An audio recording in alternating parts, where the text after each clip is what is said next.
Important चीजों को चुराना चाहता है। सबसे पहले वो म्यूजिक सिस्टम को निकालता है और उसके बाद डैशबोर्ड में जो कीमती चीजें होती है उन्हें निकालकर अपने पास रख लेता है। इसके बाद वो गाड़ी की पीछे वाली सीट पर पी भी करता है। ऐसा वो क्यों करता है, इसके पीछे कोई भी रीजन नहीं होता। और अब जब उसने अपना काम पूरा कर लिया है, वो गाड़ी का दरवाजा खोलने की कोशिश करता है, लेकिन दरवाजा नहीं खुलता। उसे लगता है कि वो आसानी से दरवाजा खोल लेगा, लेकिन पूरी कोशिश करने के बाद भी दरवाजा नहीं खुलता। वो अब भी ज्यादा परेशान नहीं होता। उसे लगता है कि दूसरा दरवाजा खुल जाएगा। वो दूसरे दरवाजे को खोलने की कोशिश करता है, पर वो भी लॉक्ड होता है। वो उसे भी नहीं खोल पाता और अब उसकी चिंता थोड़ी थोड़ी बढ़ना शुरू हो जाती है। पर अब भी कैन पूरी तरह से कॉन्फिडेंट होता है, क्योंकि वो गाड़ी के फ्रंट ग्लास को तोड़कर बाहर निकल सकता है। वो अपने पैरों से फ्रंट ग्लास को तोड़ने की कोशिश करता है। वो कई बार उस पर किक करता है, लेकिन पूरी कोशिश करने के बाद भी फ्रंट ग्लास नहीं टूटता। और अब उसकी टेंशन धीरे धीरे बढ़ना शुरू हो जाती है। वो गाड़ी के टायर खोलने वाले टूल को निकालकर फ्रंट शीशे पर कई बार मारता है, लेकिन इसका भी कोई फायदा नहीं होता। उसे कुछ समझ नहीं आ रहा होता, इसीलिए दरवाजे के लॉक वाले डोर के प्लास्टिक को वो खोलता है। और जब वो ऐसा कर रहा होता है, तभी उसका हाथ कट जाता है। कैन की परेशानियां अब और भी ज्यादा बढ़ चुकी है, इसीलिए वो गाड़ी की पिछली सीट पर चला जाता है, जहां पर उसने पी किया था। अपने बैग से गन निकालता है और गन से गाड़ी के फ्रंट ग्लास पर शूट करता है, लेकिन गोली टकराकर उसके पैर पर लग जाती है। और यहाँ पर हमें पता चलता है कि इस गाड़ी के जितने भी शीशे हैं वो सब के सब बुलेट प्रूफ हैं। कैन के हाथ के साथ अब उसका पैर भी जख्मी हो चुका है। वो अपनी टी शर्ट निकालकर अपने पैर के घाव पर बांध लेता है। तभी वो एक लड़की को देखता है। वो उसे आवाज देता है और लड़की गाड़ी के पास आ जाती है। वो अपने बैग से लिपस्टिक निकालती है और गाड़ी की साइड विंडो पर अपना चेहरा देखकर लिपस्टिक लगाती है। इसके बाद वो जाने लगती है। कैन जोर जोर से चिल्लाने लगता है, लेकिन वो उसकी आवाज नहीं सुनती। दरअसल ये पूरी की पूरी गाड़ी साउंड प्रूफ है। साथ ही इस गाड़ी के शीशों से अंदर से बाहर तो देखा जा सकता है, लेकिन बाहर से कोई भी अंदर नहीं देख सकता। यानी कि अब कैन इस गाड़ी में बुरी तरह से फंस चुका है। उसे कुछ समझ नहीं आता कि उसे क्या करना चाहिए। अब वो अपने फोन से अपनी पत्नी को कॉल करने की कोशिश करता है, लेकिन तभी उसका फोन ऑफ हो जाता है, क्योंकि उसकी बैटरी बहुत ज्यादा लो थी। यहाँ पर कैन को बहुत ज्यादा प्यास लगी होती है, इसीलिए उसके पास पेप्सी की जो बोतल होती है उससे पूरी की पूरी पेप्सी पी जाता है। अब धीरे धीरे दिन ढल जाता है और रात हो जाती है। कैन को बहुत ज्यादा प्यास लगी होती है, इसीलिए डोर के ऊपर जो विंडो की ग्लास होती है उससे वो पानी को चाटने की कोशिश करता है। यहाँ पर वो बुरी तरह से फंस चुका है। वो भूखा है, प्यासा है, साथ ही अब वो बहुत ज्यादा थक चुका है। किसी तरह से वो रात इस गाड़ी में बिता लेता है। अगली सुबह वो पूरी तरह से परेशान हो जाता है और उसने गाड़ी की जिस म्यूजिक सिस्टम को निकाला था वो उसे वापस लगाकर म्यूजिक प्ले कर देता है, जिससे उसका मन कुछ वक्त के लिए शांत होता है। पर कुछ ही देर बाद म्यूजिक अपने आप ही बंद हो जाता है और उसे मी नाम की एक आईडी से कॉल आता है। ये कॉल होता है डॉक्टर एनरिक का, जिनकी ये गाड़ी है। वो कैन को बताते हैं कि ये मेरी गाड़ी है, जिसमें मैंने बहुत सारी सिक्योरिटीज लगा रखी है, जिन्हें मैं कहता हूँ 4x4। बाहर से ना तुम्हें कोई देख सकता है, ना तुम्हारी कोई आवाज सुन सकता है। साथ ही गाड़ी पूरी तरह से बुलेट प्रूफ है। इस गाड़ी से निकलने का एक ही रास्ता है, वो है नीचे टैंक से। लेकिन अगर तुमने ऐसे किया तो मैं इस गाड़ी को ब्लास्ट कर दूंगा, क्योंकि टैंक के नीचे मैंने एक्सप्लोसिव लगा रखा है। डॉक्टर एनरिक उसे अपनी पर्सनल लाइफ के बारे में भी बताते हैं कि मेरी पत्नी अब इस दुनिया में नहीं है, लेकिन मेरी पत्नी और मेरी ग्रैंड चाइल्ड मेरे साथ रहते हैं। साथ ही वो बताते हैं कि उन्हें बहुत ही खतरनाक बीमारी है और कुछ ही महीनों में उनकी मृत्यु होने वाली है। लेकिन कैन को इस बात से कोई फर्क नहीं पड़ता। वो उन्हें धमकी देता है कि अगर तुमने मुझे फ्री नहीं किया तो मैं तुम्हें और तुम्हारे परिवार को मार दूंगा। पर डॉक्टर को इस धमकी से कोई फर्क नहीं पड़ता, क्योंकि वो साइको हो चुका है। केन अब डॉक्टर से कहता है कि मुझे यहाँ पर बहुत गर्मी लग रही है, मुझे यहाँ से बाहर निकालो। और अब फोन कट हो जाता है और गाड़ी का एसी अपने आप ही ऑन हो जाता है। और गाड़ी का एसी ऑन होने से धीरे धीरे गाड़ी में ठंड बढ़ना शुरू हो जाती है। गाड़ी का टेम्परेचर बहुत ज्यादा डाउन हो चुका है। यहाँ पर कैन कांपना शुरू कर देता है। अपनी टी शर्ट को एक बार फिर से पहन लेता है, लेकिन इसका कोई फायदा नहीं होता, क्योंकि यहाँ पर ठंड बहुत ज्यादा है। उसके होंठ नीले होना शुरू हो जाते हैं। वो हाइपोथर्मिया का शिकार हो रहा है। साथ ही उसके पैर में जो घाव है वो भी अब इन्फेक्टेड हो चुका है। और इससे पहले कि उसकी जान जाती, डॉक्टर एनरिक एसी को बंद कर देते हैं। और अब यहाँ पर उसे कुछ भी समझ नहीं आ रहा होता कि वो क्या करे। तभी वो देखता है कि एक पुलिस वाला गाड़ी के पास आ रहा है। उसके अंदर एक उम्मीद जागती है। वो चिल्लाकर उसे आवाज लगाता है, लेकिन पुलिस वाला ना उसकी आवाज सुन सकता है, ना ही उसे देख सकता है। दरअसल वो यहाँ पर इस गाड़ी का चालान काटने के लिए आया होता है, क्योंकि ये गलत जगह पर यानी कि नो पार्किंग पर खड़ी होती है। पुलिस वाला गाड़ी के चालान को फ्रंट शीशे पर रखकर चला जाता है। कैन अब हर एक उम्मीद को खो चुका है।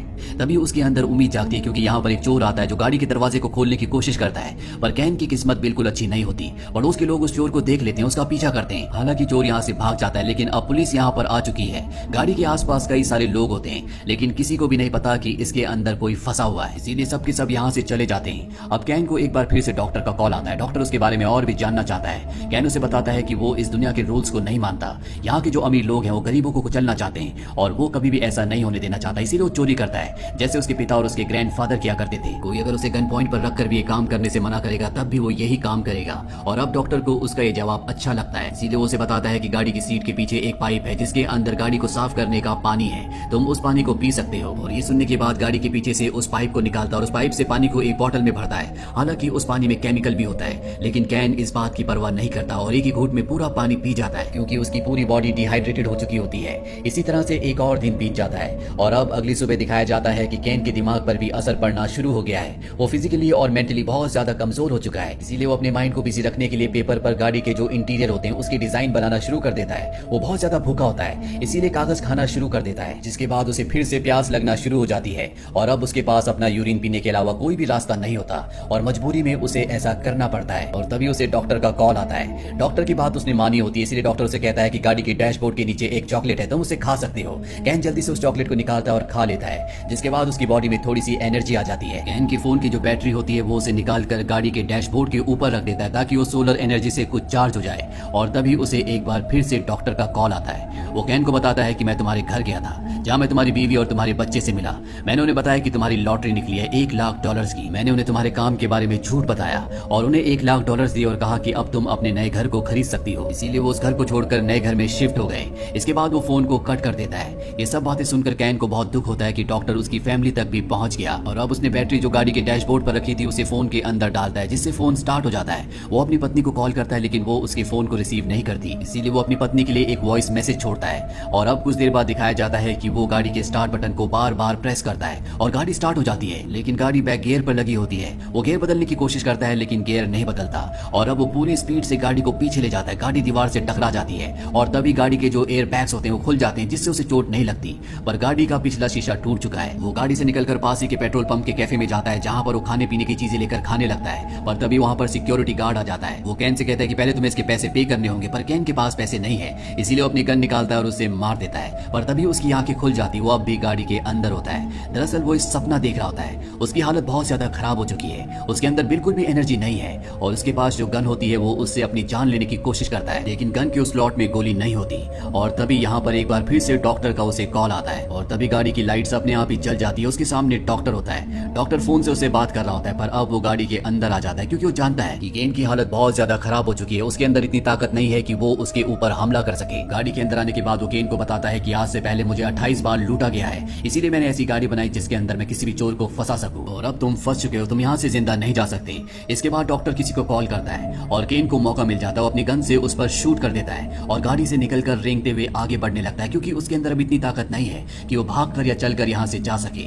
पर डॉक्टर को गोली छू करने के लिए होती है, वो अब भी पूरी तरह से ठीक होता है। वो केन के पास आता है और उसे मारता हुआ उसकी गन को छीन लेता है और एक बार फिर से केन को गाड़ी के अंदर ले जाने लगता है, लेकिन गन की आवाज से यानी कि गोली की आवाज से यहाँ पर पुलिस आ चुकी होती है और वो डॉक्टर से कहती है कि इसे छोड़ दो, लेकिन डॉक्टर केन को गन पॉइंट पर ले लेता है और पुलिस वाले को बताता है कि ये एक चोर है, इसने मेरी एसयूवी चुराने की कोशिश की, इसने मेरे ऊपर गोली चलाई और अब मैं इसके साथ खुद ही निपट लूंगा, ये तुम्हारा प्रॉब्लम नहीं है। लेकिन पुलिस वाला उसे कहता है कि इसे छोड़ दो, डॉक्टर उसकी बात नहीं मानता और कुछ ही देर में यहाँ पर रिपोर्टर्स और पुलिस की और भी गाड़ियां आ जाती है और इन्हीं में एक पुलिस ऑफिसर आता है जिसका नाम एमेडियो होता है। दरअसल अब वो रिटायर हो चुका है और वो डॉक्टर से बात करता है। वो उसे कन्विंस करने की कोशिश करता है कि तुम्हें इसे छोड़ना होगा, पर डॉक्टर उसकी बात नहीं मानता। वो कहता है कि पुलिस वाले अपना काम अच्छे से नहीं करते, इसीलिए इनके जैसे चोर आजादी से घूमते हैं और उसका नुकसान हम आम जनता को उठाना पड़ता है। मैं जो कर रहा हूँ बिल्कुल ठीक कर रहा हूँ। यहाँ पर जितने भी लोग होते हैं आधे लोग डॉक्टर की साइड हो जाते हैं और वो चाहते हैं कि वो केन को मार दे, पर आधे लोग चाहते हैं कि वो केन को फ्री कर दे।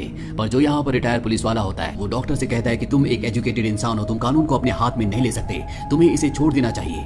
वो उसे बहुत सारी ऐसी बातें बोलता है जिससे डॉक्टर कन्विंस्ड हो जाता है और अब वो केन को छोड़ देता है। केन किसी तरह से पुलिस की गाड़ी तक आ जाता है और डॉक्टर खुद अपनी गाड़ी में बैठ जाता है। वो अपने मोबाइल पर एक टाइमर चलाता है और अगले पल वहां पर एक बहुत बड़ा ब्लास्ट हो जाता है। दरअसल पेट्रोल टैंक के नीचे जो उसने एक्सप्लोसिव लगाया था उसने उसे ब्लास्ट कर दिया और अब उसकी मृत्यु हो चुकी है।